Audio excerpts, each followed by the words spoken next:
கிறிஸ்துவுக்குள் பிரியமானவர்களே, இந்த நாளுக்கான மாலை நேரம்னா அப்போஸ்தலனாகிய பவுல் ரோமருக்கு எழுதின நிருபம் 3ஆம் அதிகாரம் 9வது வசனம்.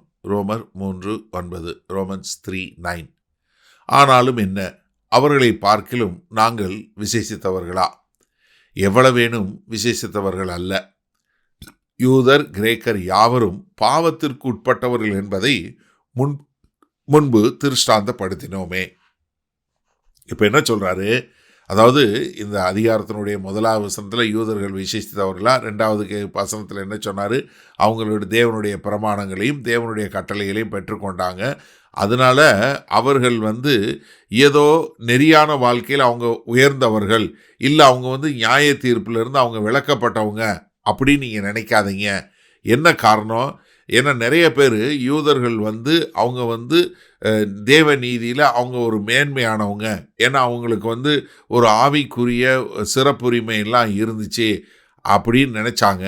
இல்லை, எல்லாருமே எவ்வளோ வேணும் விசேஷித்தவர்கள் அல்ல. அவங்க அப்படி ஒன்றும் விசேஷத்தவங்க அல்ல. யார்? யூதர் கிரேக்கர். யூதர் யார்? நியாயப்பிரமாணத்தை வைத்திருந்தவங்க. கிரேக்கர் நியாயப்பிரமாணம் இல்லாதவர்கள். அப்போ நியாயப்பிரமாணம் இருந்தாலும் நியாயப்பிரமாணம் இல்லாதவங்களாக இருந்தாரோ எல்லாருமே பாவத்திற்கு உட்பட்டவர்கள். அப்போ இங்கே என்ன சொல்கிறாரு? எல்லாருமே தேவனுக்கு முன்பாக குற்றம் சாட்டப்பட்டவங்க தான். அவங்களுக்கு இங்கே பிரமாணம் இருந்துச்சோ பிரமாணம் இல்லையோ, எல்லாரும் தேவனுக்கு முன்பாக ஒன்றாக இருக்கக்கூடியவங்க. காரணம் என்ன? எல்லாருமே பாவத்திற்கு கீழாக, பாவத்தினுடைய அடிமைத்தனத்துக்கு கீழே அல்ல, பாவத்துக்கு கீழாக என்று சொல்லக்கூடிய மனித குலமே இருக்கக்கூடியதாக. என்ன காரணம்னா, இதே அதிகாரத்தில் 21வது வசனத்திலிருந்து அவர் என்ன செய்ய போகிறாரு? எப்படி தேவனுடைய கிருபை என்ன, சுவிசேஷம் என்பது என்னங்கிற சொல்ல போகிறாரு. அதற்கு முன்பாக அவர் என்ன சொல்ல விரும்புகிறாருன்னா, எல்லாருமே பாவத்துக்கு கீழே தான் இருக்கிறோம். அப்போ ஒரு யூனிவர்சல் அக்கௌண்டபிலிட்டி என்று சொல்லக்கூடியதாக யாருமே தேவனுக்கு முன்பாக நான் நெறியான வாழ்க்கையில் மாறலாக நான் சுப்பீரியர் என்று யாருமே சொல்ல முடியாது. ஏன்னா பாவம் என்கிற ஒரு வல்லமையான காரியம் என்ன பண்ணியிருக்கு? எல்லா மக்களையும் அடிமைத்தனத்தில் போட்டு வைத்திருக்கு. அப்போ தான் என்ன, இதை வாசிக்கிறவங்க, ஐயோ நான் எல்லாரும் பாவத்துக்கு கீழே இருக்கிறோம், எங்களுக்கு விடுதலை வேணும் என்று சொல்லக்கூடிய ஒரு எண்ணம் உண்டாக வேண்டும் என்று. ஏன்னா ரோமர் 3:23 சொல்லும்போது என்ன சொல்றாரு? எல்லாரும் பாவம் செய்து தேவ மகிமையற்றவர்கள் ஆனோம். கலாத்திய சபைகளுக்கு எழுதும்போது கலாத்தியர் 3:22 சொல்லும்போது என்ன சொல்றாரு? அப்படி இராதபடியால் இயேசு கிறிஸ்துவை பற்றும் விசுவாசத்தினாலே பலிக்கிற வாக்குத்தத்தம் விசுவாசம் உள்ளவர்களுக்கு அளிக்கப்படும்படி வேதம் எல்லாரையும் ஏகமாய் பாவத்தின் கீழ் அடைத்து போடப்பட்டது. அப்போ ஒரு பாவத்துக்கு கீழே இருக்கிறோம் அப்படின்னு சொல்லும்போது தான் அந்த பாவத்திலிருந்து எனக்கு ஒரு விடுதலை வேண்டும் என்கிற எண்ணம் உண்டாகும் என்பதற்காகத்தான் எல்லா மனுஷனும், பிரமாணம் உள்ளவனாக இருந்தாலும் சரி பிரமாணம் இல்லாதவனாக இருந்தாலும் எல்லாருமே தேவனுக்கு முன்பாக குற்றவாளிகள் என்பதை காட்டுகிறார். சரி, இந்த நாளில் இந்த வசனத்தை நம்ம எப்படி எடுத்துக்கொள்வது? ரொம்ப அழகாக நம்ம எல்லாருக்கும் சொல்லக்கூடிய ஒரு காரியம் என்ன தெரியுமா? இதை கேட்டுட்டு இருக்க நீங்களும் இதை பிரசங்கிக்கிற நானும் யாருமே நம்மளுடைய பாரம்பரியத்தினாலோ இல்லை நம்மளுடைய சடங்காச்சாரத்தினாலோ இல்லை நம்ம எந்த சபையில் எழுப்பப்பட்டோம், எந்த சபையில் இருக்கிறோம் அப்படிங்கிறதுனால நம்ம யாருமே தேவனுக்கு முன்பாக நீதிமான் இல்லை. நம்ம தெளிவாக தெரிஞ்சு கொள்ள வேண்டியது இதுதான்.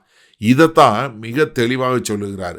ஏன்னா அங்கே சொல்லும்போது என்ன, நம்ம எல்லாரும் குற்றவாளிகள், நம்ம எல்லாருமே பாவத்துக்கு கீழ்ப்பட்டவர்கள். அப்போ நமக்கு என்ன தேவை? ஒரு மனுஷன் தொலைந்து போனவன் சொன்னதுக்கு அப்புறம் தான் அவனை கண்டுபிடிக்கிறத பற்றி பேச முடியும். அதனால இங்கே முதல்ல என்ன சொல்கிறாரு?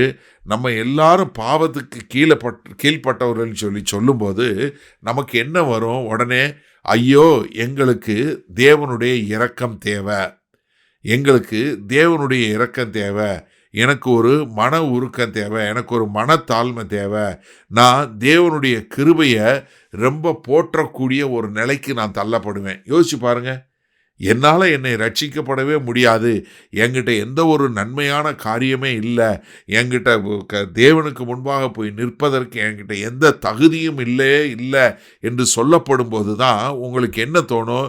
ஐயோ, என்னை ரட்சிக்கப்பட முடியாதா, நான் ரட்சிக்கப்பட்டு விட மாட்டேனா என்கிற எண்ணத்தை உருவாக்கும் விதமாகத்தான் இங்கே சொல்கிறாரு, நீங்கள் யாரும் விசேஷித்தவர்கள் அல்ல. எனக்கு அருமையானவர்களே, நீங்கள் நன்றாக தெரிஞ்சு கொள்ளுங்க, இந்த செய்தியை கேட்டுக்கொண்டு இருக்கிற நீங்கள் ஒவ்வொருத்தருமே யாருமே விசேஷித்தவர்கள் அல்ல. நாம் எல்லோரும் தேவனுக்கு முன்பாக குற்றவாளிகள். நமக்கு தேவை தேவனுடைய கிருபை, தேவனுடைய இரக்கம். இதை புரிஞ்சு கொண்டீங்கன்னா தான் நீங்கள் தேவனுடைய கிருபையை குறித்து மேன்மை பாராட்டுவீங்க, தேவனுடைய இரக்கத்தை குறித்து மேன்மை பாராட்டுவீங்க, தேவனுக்கு ஒரு உண்மையுள்ளவர்களாக இருப்பீர்கள்.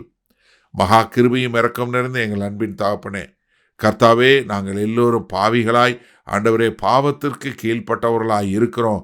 எங்களுக்கு உம்முடைய இரக்கமும் கிருபையும் தேவை என்பதை உணரக்கூடிய ஒரு உணர்வுள்ள இருதயத்தை எங்களுக்கு கொடுக்க வேண்டுமாய் மீட்பெரும் இரட்சகருமாகிய இயேசு கிறிஸ்துவின் மூலம் ஜெபிக்கிறோம் ஜீவனுள்ள வல்ல பிதாவே, ஆமேன். கர்த்தர் உங்களை ஆசீர்வதிப்பாராக. நாம் நாளை காலை தினசரி தியானத்தில் சந்திப்போம். Good night.